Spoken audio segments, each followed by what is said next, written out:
بسم اللہ الرحمن الرحیم۔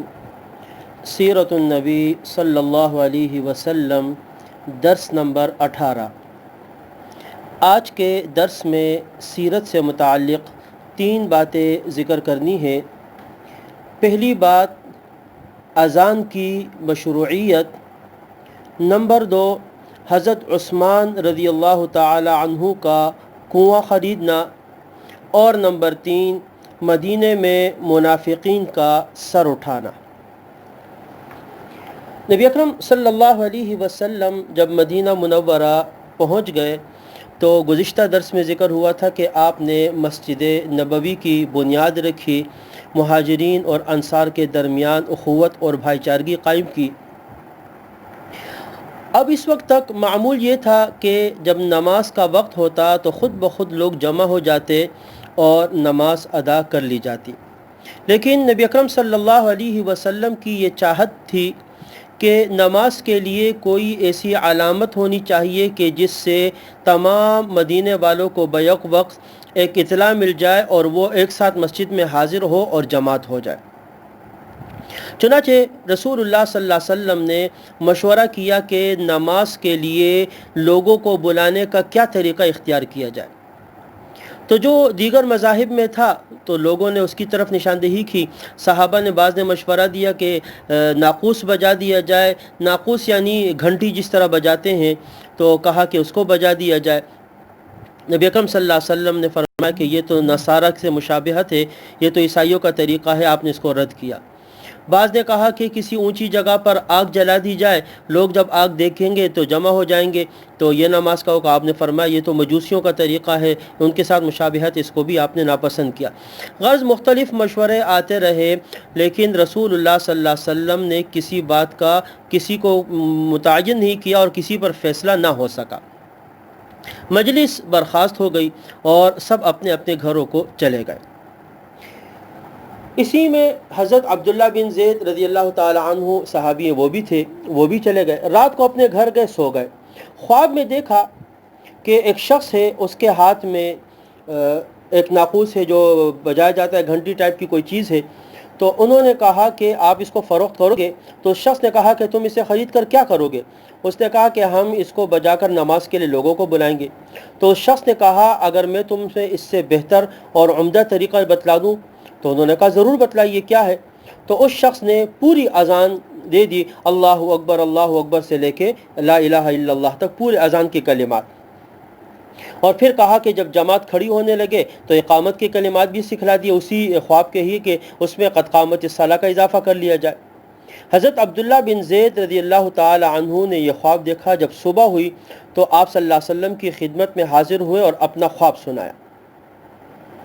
رسول اللہ صلی اللہ علیہ وسلم نے جب یہ خواب سنا فرمایا کہ یہ تو بالکل سچا اور حق خواب ہے، اللہ ہی کی طرف سے ہے۔ چنانچہ آپ نے حضرت عبداللہ بن زید کو حکم دیا کہ یہ کلمات حضرت بلال رضی اللہ تعالی عنہ کو سکھلا دو، اس لیے کہ ان کی آواز تم سے زیادہ بلند ہے۔ اور آذان کے کلمات حضرت بلال رضی اللہ تعالی عنہ کو سکھلائے گئے، اور رسول اللہ صلی اللہ علیہ وسلم کے مؤذن حضرت بلال ہی کہلاتے ہیں، اور وہ پھر ہمیشہ وہی آذان دیتے رہے، آپ کے مؤذن رہے۔ یہی خواب حضرت عمر فاروق رضی اللہ تعالی عنہ نے بھی دیکھا اور آپ صلی اللہ علیہ وسلم کے سامنے بیان کیا، لیکن سبقت حضرت عبداللہ ابن زید رضی اللہ تعالی عنہ کو حاصل ہے کہ پہلے انہوں نے آ کے رسول اللہ صلی اللہ علیہ وسلم کے سامنے اپنے خواب کو بیان کیا۔ پھر جو دوسرا واقعہ ہے آج کی سیرت کے درس میں، حضرت عثمان رضی اللہ تعالی عنہ کا کنواں خریدنا۔ ہجرت کے بعد جب مسلمان مدینہ منورہ تشریف لائے تو مدینہ کے اکثر کنویں جو تھے ان کا پانی کھارا تھا۔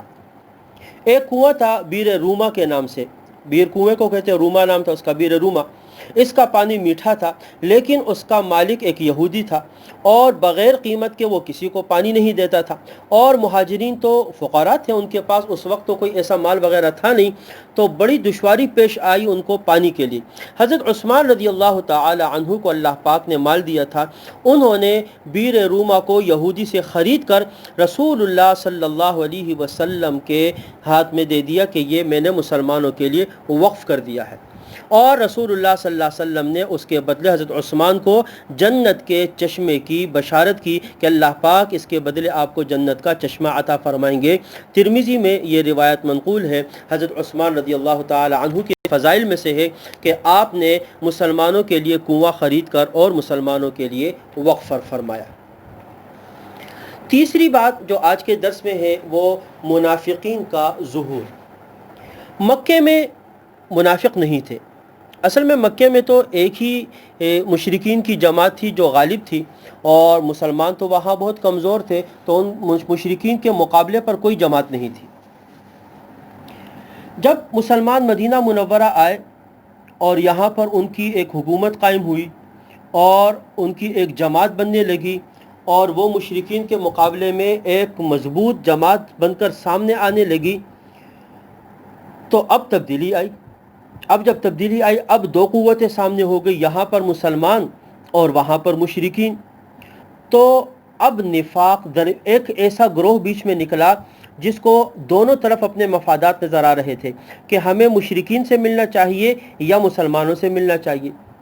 اور یہ ایک نفسیاتی سی چیز ہے کہ ہر زمانے میں ایسے لوگ ہوتے ہیں جو اپنے مفادات کے لیے دونوں طرف کام کرتے ہیں، دونوں لوگوں کے ساتھ ملے ہوئے ہوتے ہیں، دونوں فریق جہاں دونوں میں اختلاف ہوتا ہے تو وہ دونوں سے اپنے فائدے کو دیکھ رہے ہوتے ہیں، مذبذبین بین ذالک، کبھی وہاں ہوتے ہیں کبھی یہاں ہوتے ہیں، کبھی ایک کی دعوت قبول کرتے ہیں کبھی دوسری کی دعوت قبول کرتے ہیں، کبھی ایک گروہ کے ساتھ چلے جاتے ہیں، اپنی وفاداری کا تعلق ان کو سامنے ظاہر کرتے ہیں، کبھی دوسرے فریق کے پاس چلے جاتے ہیں، وہاں پر اپنے وفاداری کا وہ ظاہر کرتے ہیں۔ تو مدینے کے اندر ایک منافقین کی جماعت بن گئی۔ بظاہر تو انہوں نے اسلام قبول کیا، کہنے لگے نشہد انک رسول اللہ، ہم گواہی دیتے ہیں کہ آپ اللہ کے رسول ہیں، لیکن اللہ نے رسول اللہ صلی اللہ علیہ وسلم کو بتلا دیا کہ یہ جھوٹے ہیں۔ واللہ یشہد، اللہ گواہی دیتا ہے، ان المنافقین لکاذبون، کہ یہ لوگ جھوٹے ہیں۔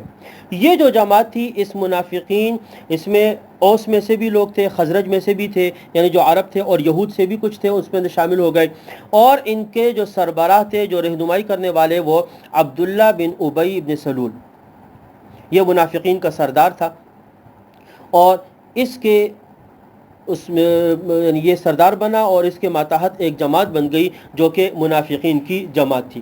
رسول اللہ صلی اللہ علیہ وسلم کو اللہ پاک نے وہ سارے نام بتلائے ہوئے تھے کہ مدینے میں کون کون منافق ہے، لیکن آپ صلی اللہ علیہ وسلم نے ان کو کسی پر ظاہر نہیں فرمایا۔ یہ منافقین آخری وقت تک رہے، آخری وقت تک رسول اللہ صلی اللہ علیہ وسلم سے کہ دنیا سے جانے تک یہ منافقین رہے، اور ہر موقع پر یہ مسلمانوں کو اذیتیں اور تکلیفیں پہنچاتے رہے، اور آج بھی مسلمانوں کے درمیان منافقین موجود ہے۔ ہمیشہ مسلمانوں کو جب بھی بڑا نقصان پہنچا وہ منافقین کی وجہ سے، کیونکہ کافروں کی دشمنی تو بالکل ظاہر ہے، منافقین کا پتہ نہیں چلتا، جو آستین کے سانپ ہوتے ہیں، جن کی ہمدردیاں کافروں کے ساتھ بھی ہوتی ہے اور مسلمانوں کے ساتھ بھی اپنی محبتیں ظاہر کرتے ہیں، اور جس کی وجہ سے اکثر بڑا نقصان ہو جاتا ہے۔ تو مدینے آنے کے بعد ایک تو مسلمانوں کی جماعت تھی جس میں انصار اور مہاجرین تھے، اور ایک یہود تھے جو کہ اپنی یہودیت پر قائم تھے، تیسری منافقین کی یہ جماعت تھی جو ظاہراً اپنے آپ کو مسلمان کہتے تھے اور اندر سے منافق تھے۔ اللہ تبارک و تعالی نفاق سے ہم سب کی حفاظت فرمائے، جناب رسول پاک صلی اللہ علیہ وسلم کی سیرت کو اختیار کرنے کی توفیق عطا فرمائے، اور آپ کی محبت ہمیں نصیب فرمائے۔ وآخر دعوانا ان الحمد للہ رب العالمین۔